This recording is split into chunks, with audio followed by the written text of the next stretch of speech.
You were told that if you worked hard, followed the rules, and treated others well, life would reward you. Promotions would come.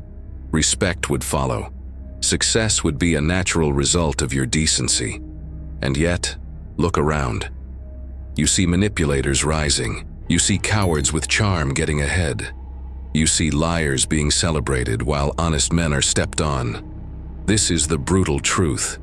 The world isn't fair. And worse, it never promised to be.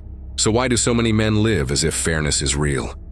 Why do they act surprised when life punches them for playing clean?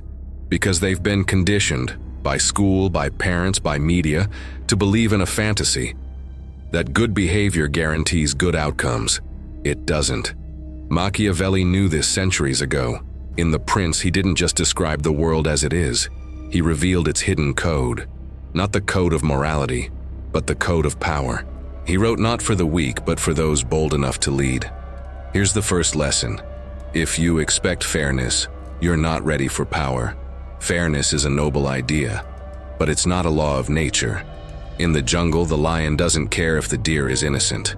In politics, the winner is rarely the nicest man. In business, results beat ethics every time. Still think fairness matters? Ask yourself, did Julius Caesar conquer Gaul by playing fair? Did Steve Jobs build Apple by being polite? Did Putin rise to power by following the rules? Fairness didn't help them. Strategy did. The problem is not that you're too nice. The problem is that you're still playing a moral game in an amoral world. Most men are not defeated by others. They're defeated by their expectations. They expect life to be a meritocracy. It isn't. It's a battlefield. And battlefields reward effectiveness, not intentions. Here's a bitter pill. Being good does not make you strong. It makes you predictable. And predictability is a weakness predators love to exploit. Want proof? Look at the workplace. The man who always says yes, who avoids conflict, who waits patiently for recognition. He gets passed over. Every time. Why? Because he's safe. Because he won't challenge power. Because he believes in fairness. Now look at his rival. The man who plays alliances. Who takes credit? Who speaks when silence would be safer? He's not loved, but he's respected. And respect brings results. Here's your choice. Do you want to be loved for your fairness or feared for your power? Fairness may win you sympathy, but sympathy doesn't pay. Sympathy doesn't lead. Sympathy is reserved for losers. The powerful don't ask for fairness. They engineer advantage. They read the game.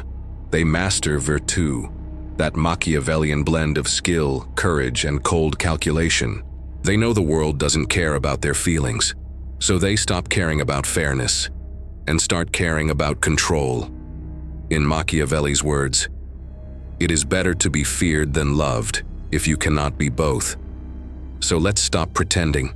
Let's strip the illusion. Life is not fair. People are not fair. Power is not fair. But that's not your curse. That's your opportunity. Because once you accept that, you can start playing to win. You were told, do your best and life will reward you. And you believed it. So you worked harder than others, stayed quiet, played fair, showed up on time. You followed the script. But when the promotions came, they passed you by. When recognition was handed out, it went to someone else. And you were left with a question that burns. Why am I not winning if I'm doing everything right? Because doing everything right isn't the game. It's the illusion. The truth?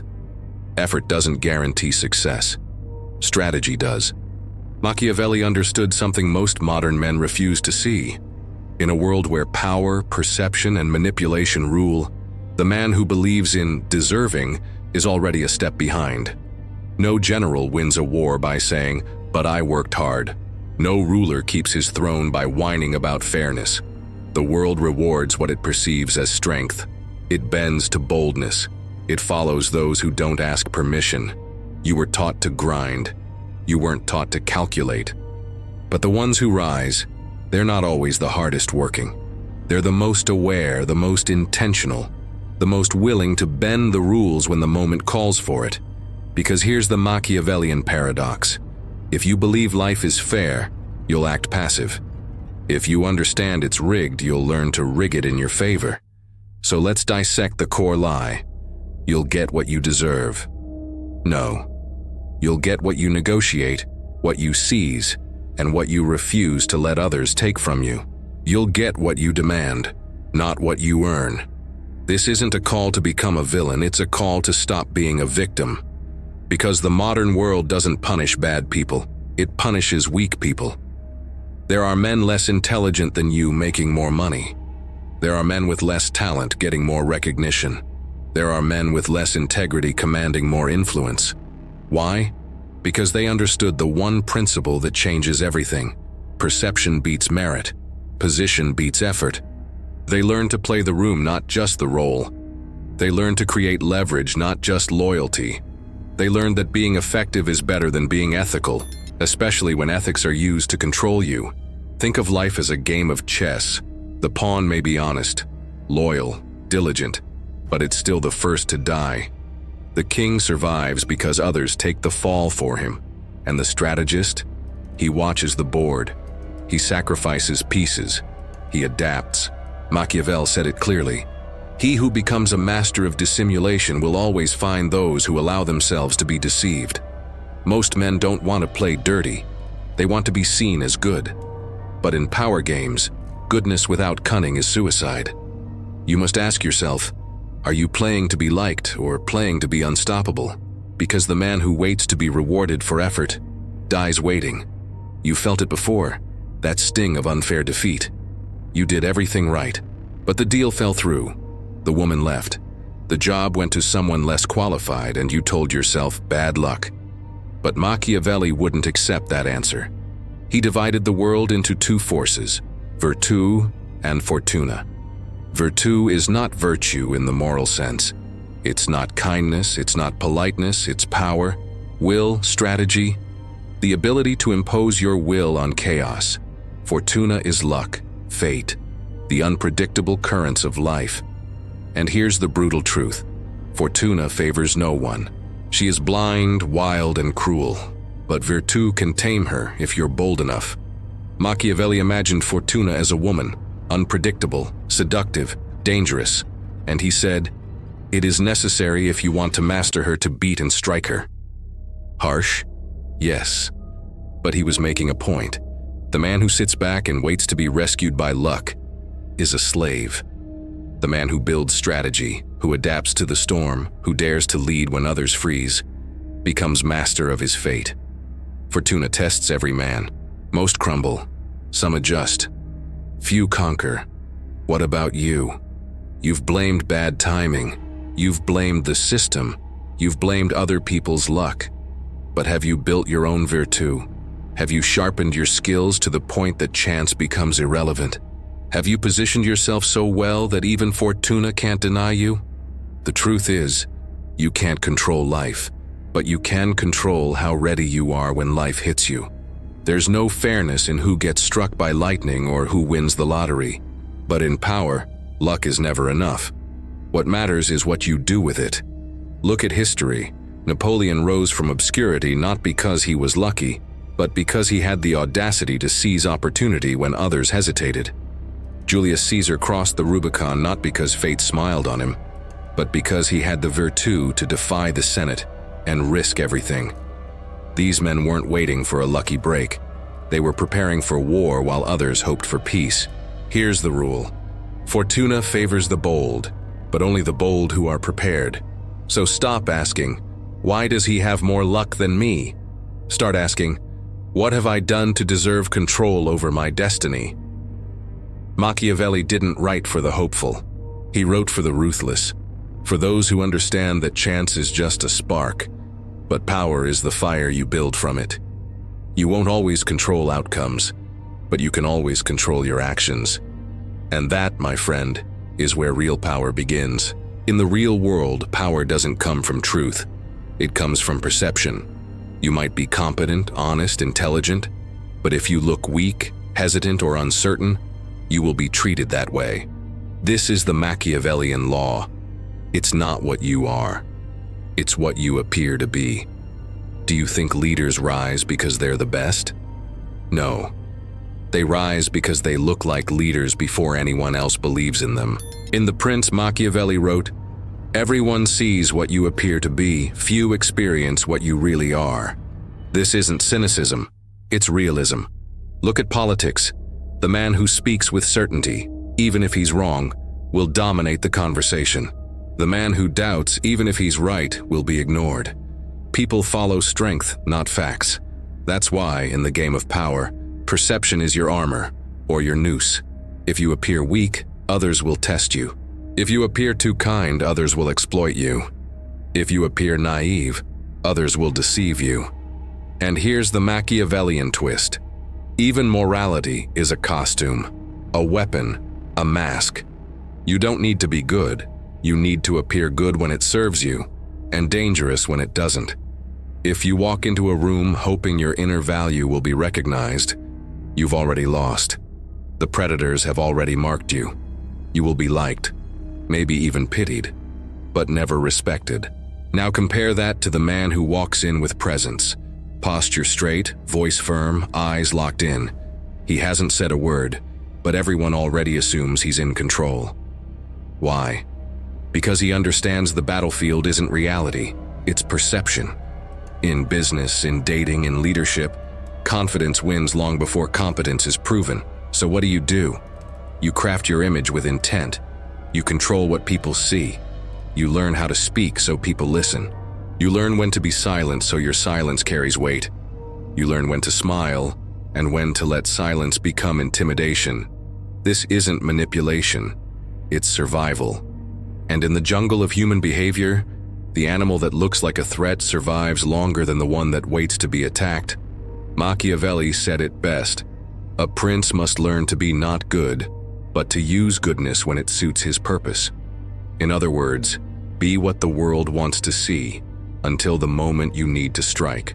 Do not confuse integrity with exposure. Do not confuse honesty with effectiveness. Tell the truth when it gives you power. Lie, if the truth would destroy your advantage. This isn't immorality, it's strategy. Because in the end, people believe what they see. So ask yourself, are you being perceived as powerful? Or are you hoping people will see your worth eventually? Because eventually never comes. This is the chapter most men don't want to hear. Because here, the mask gets ripped off. The fantasy dies. The truth steps in, cold and surgical. Sometimes being good is your biggest weakness. You were trained to be nice, to avoid conflict, to play fair, but you weren't trained to win, and that's the tragedy. Because in a world run by perception and power, your goodness can make you invisible. Or worse, a target. Look around you. How many good guys are stuck in quiet jobs, begging for recognition, used as tools by bosses who play dirtier and smarter?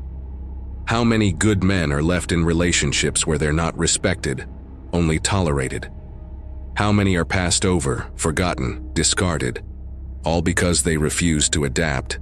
Machiavelli saw this centuries ago.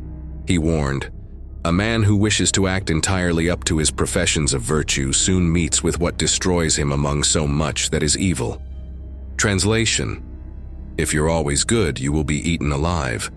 The world doesn't reward purity, it rewards power, and power requires something that morality doesn't like: calculation, cold decisions, sacrifice. Here's the brutal paradox. If you're always honest, you'll be predictable. If you're always kind, you'll be exploited. If you're always loyal, you'll be used. The very traits you were told make you a man are the same ones that keep you weak in a game designed for killers in suits. Now let's make it real. You're in a corporate war zone. Promotions don't go to the hardest worker. They go to the most visible, the most politically aligned, the most dangerous to ignore. You're in a relationship. Your endless kindness is taken as passivity. She begins to test your frame. She pulls back. You think maybe if I do even more, she'll respect me. But she won't, because no one respects what they can control.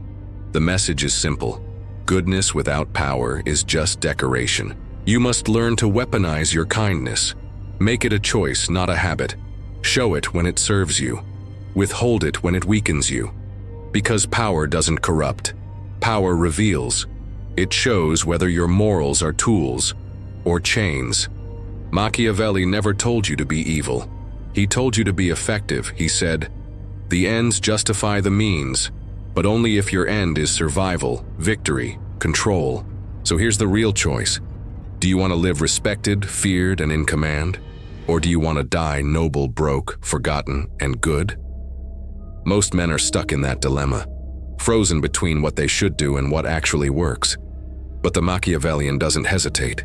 He sees the world as it is, he plays the game, he bends the rules, and when necessary, he breaks them, strategically, not out of malice, but out of the will to win. Still think life rewards the honest, the loyal, the selfless? Then let me ask you this. In a jungle, who survives, the sheep or the wolf? This isn't a metaphor, it's the blueprint of reality. Life is a game, power is a game. And like all games, it has rules. But here's the twist most men never see. The real rules aren't written. They're whispered, hidden, enforced through consequence, not law. Machiavelli understood this better than anyone. A prince who wants to survive must learn how not to be good. Let that sink in. The man who plays only by the written rules gets played. The man who understands the hidden rules becomes untouchable. So let's spell it out. What kind of game is power? It's not poker, it's chess. Strategic, calculated, long-term. The emotional man becomes a pawn. The reactive man, a disposable piece. The cold strategist, he becomes the kingmaker. Power is not about force. It's about influence, positioning, perception. It's about seeing the battlefield when everyone else is staring at their phones. And here's the ultimate truth. In this game, the most dangerous piece is the one you don't see coming. The man who smiles but never shows his full hand. The man who listens more than he speaks. The man who builds quiet leverage while others fight for crumbs. He's not playing to survive. He's playing to dominate. Most men want fairness. Machiavellians want advantage. Most men want recognition. Machiavellians want leverage. Most men want to be understood. Machiavellians want to be unreadable. Because in a world where perception drives power, mystery is your armor. Predictability is your death. Do you walk into a room and signal strength? Do others fear your silence? Can you speak in a way that shifts the entire tone of a meeting? If not, you're not a player yet. You're part of someone else's game. This is where you must evolve. Stop reacting. Start planning. Stop being nice.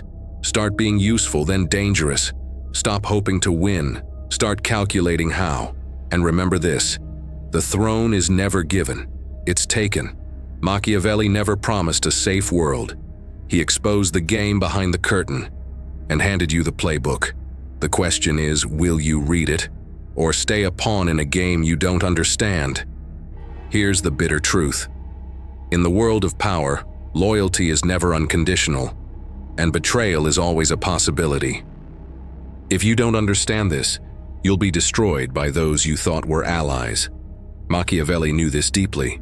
He advised rulers to expect betrayal, not as a surprise, but as a constant. He wrote, "The promise given was a necessity of the past. The word broken is a necessity of the present." That's not just a political insight, that's a life rule. Loyalty sounds noble, but in reality, it's transactional. People are loyal as long as it benefits them. When it doesn't, they shift, not because they're evil, but because they're human. And the man who expects eternal loyalty in a world driven by self-interest is walking into a trap. You've seen it happen. The business partner who took your ideas and ran. The friend who vanished the moment you were down. The woman who swore she'd stay but left when the power shifted. Painful? Yes. Surprising? Only if you were naive. The Machiavellian understands. Trust is a tool. Loyalty is leverage. Betrayal is a weapon, sometimes one you must use. Here's the strategic move. Build alliances, but never illusions. Offer loyalty, but never without calculation.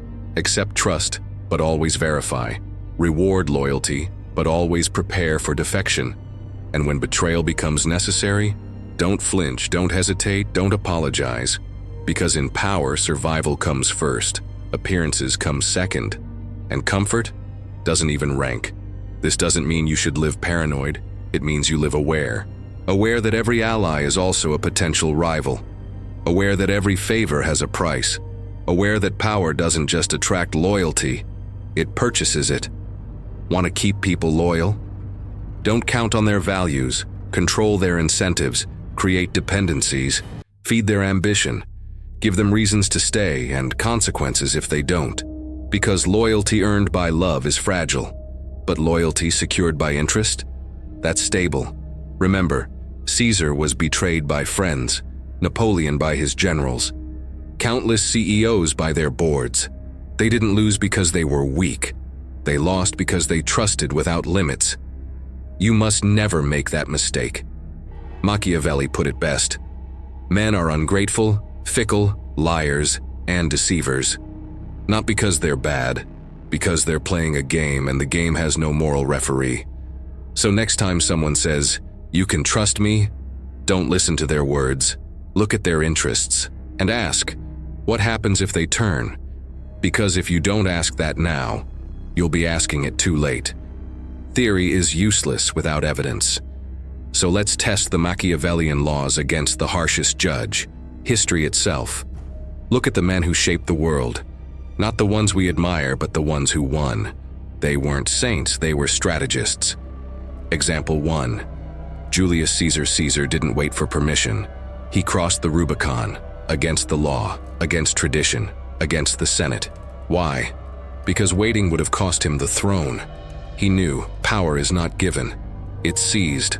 Was it fair? No. Was it legal? No. Was it effective? Absolutely. His boldness shattered a republic and birthed an empire. And the ones who followed the rules? They vanished from the pages of history. Example 2. Napoleon Bonaparte. A small man from Corsica. Poor, mocked, ignored. He rose not by kindness, but by sheer virtue, ambition, cunning, and ruthless clarity. He used revolutions to climb. He turned chaos into opportunity. He crowned himself emperor, because letting the Pope do it would make him look subordinate. Lesson: perception is everything. Even in coronation, he didn't wait to be chosen. He chose himself. Example 3. Steve Jobs, not a king, not a general, but a master of modern perception and strategy. He wasn't known for kindness. He was known for vision, obsession, and control. He manipulated markets, competitors, even his own image, because he knew greatness isn't about being liked. It's about being unavoidable. His products were beautiful, his methods often brutal. He was fired from Apple and returned to dominate it, because the Machiavellian always prepares for the comeback. Example 4. Vladimir Putin, a man trained in shadows, former KGB, not playing politics, weaponizing it. He rose by controlling appearances, building silent networks, eliminating rivals and projecting dominance. He doesn't ask to be respected. He engineers fear and obedience. Is he moral? Doesn't matter. He's effective. He understands what most democratic leaders forget. Power isn't about popularity, it's about pressure. So what about the good men? The ones who were loyal, honest, idealistic. They got applause, statues, sympathy, but they didn't get power. They were remembered, but never obeyed.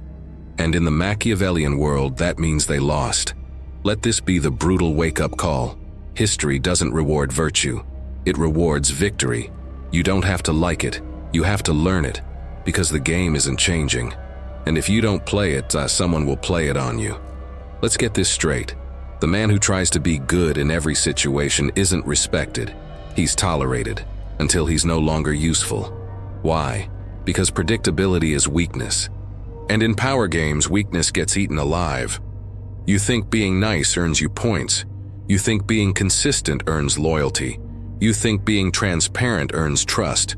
But in the jungle of power, what it actually earns is one thing: control over you. The predictable man is easy to manipulate. He never retaliates, never escalates, never adapts. Everyone knows how he'll respond. because he's morally committed to a set of rules he didn't even write. That's not strength. That's programming. And the wolves can smell it from across the room. Machiavelli saw this flaw in leaders who fell from grace. He said, "A man who is constant in his morality will find himself destroyed in the company of those who are not." The lesson: your morality must be flexible. Your strategy must be lethal, because the man who can only be kind will never be feared. The man who can only be patient will never be dangerous. The man who can only be loyal will never command power. Here's what the strategic man does instead. He builds duality: a visible self, controlled, reasonable, and a hidden self, observant, calculating, unpredictable. He changes tone like a weapon, calm when needed, ruthless when necessary. He plays roles: the diplomat, the warrior, the ghost, whatever the situation demands, not what his ego prefers. He punishes betrayal publicly, not to soothe emotions, but to set an example. This is not cruelty. It's calculated deterrence. The unpredictable man is respected. The cold man is feared. The morally selective man is untouchable, because no one can guess his next move. This doesn't mean you betray your values. It means your primary value is effectiveness. Everything else is negotiable. Let's be honest. If being good worked, good men would rule the world. But they don't. They serve. They obey. They suffer in silence because they followed rules designed to keep them tame. Here's the final wake-up call. You weren't born to be liked. You were born to lead. And leadership requires something most men refuse to embrace: the ability to be dangerous but controlled, cold but conscious, kind when it's useful. The good man waits to be chosen. The strategic man chooses himself. By now you've seen the truth. The world isn't fair, but it doesn't have to be if you know how to play. You've also seen what doesn't work: blind morality, predictable loyalty, hoping for recognition, waiting for fairness. These are the weapons of the powerless, but you're not here to be powerless. You're here to be a player. So how do you win consistently in a world where the rules are stacked against you? You become the new prince, not by birthright, not by inheritance, but by strategy, perception, and force of will. Here is your blueprint. 1. Master virtue, your skills, your adaptability, your ruthless clarity. You must become what Machiavelli revered: a man of action, timing, and relentless self-control. Don't react. Orchestrate, don't beg. Position, don't hope. Command. 2. Exploit fortuna. Stop blaming luck. Start preparing for it. When it comes, seize it with aggression. When it doesn't, create your own break. Luck rewards the prepared, not the passive. 3. Control appearance. Learn the art of seeming moral while acting strategically. Speak when needed. Stay silent when it serves. Create mystery. Signal strength. Project calm. Remember, power is perception.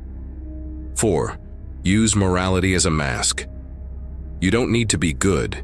You need to know when to appear good, and when to let go of goodness to achieve the outcome that matters. Be kind, only when it benefits you. Be feared, when you must. Be unreadable, always. 5. Play people like pieces. Allies are tools. Enemies are teachers. Betrayal is inevitable. So be ready. Keep your friends close and your leverage closer. 6. Create your own code. You're not here to follow society's expectations.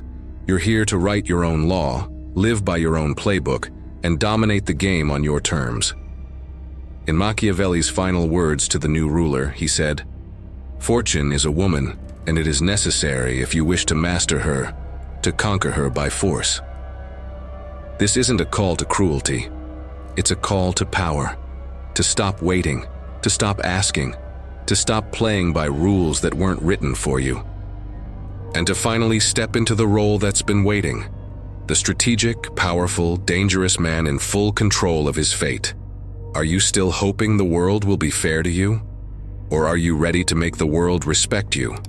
Are you the man who waits for opportunity? Or are you the man who creates it? You've just been given the Machiavellian code, not a fantasy, not a motivational speech, a manual for real power in a rigged world. Now it's time to use it. Drop a comment below. What lie about the world were you taught? And what will you do differently now? And if you're ready to play this game at the highest level, subscribe, because in the next video we're diving deeper